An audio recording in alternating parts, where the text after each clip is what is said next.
Tribuners sampah berserakan di badan jalan Pasar Langgur usai hujan deras.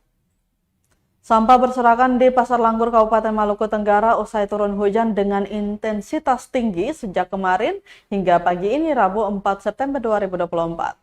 Pantauan Tribun6.com Rabu 4 September 2024 nampak sampah berserakan keluar dari saluran pembuangan hingga meluber ke jalan raya, tepatnya di pangkalan ojek belokan ke arah Pasar Sayur.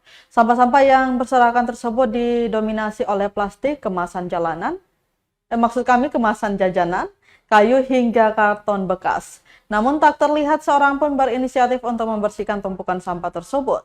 Hal tersebut tentu saja mengganggu aktivitas warga yang melintas.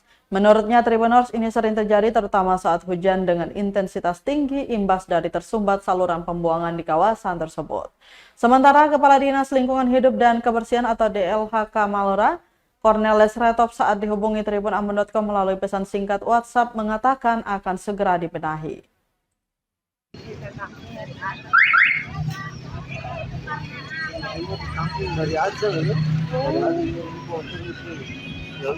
Download Tribun X sekarang, menghadirkan lokal menjadi Indonesia.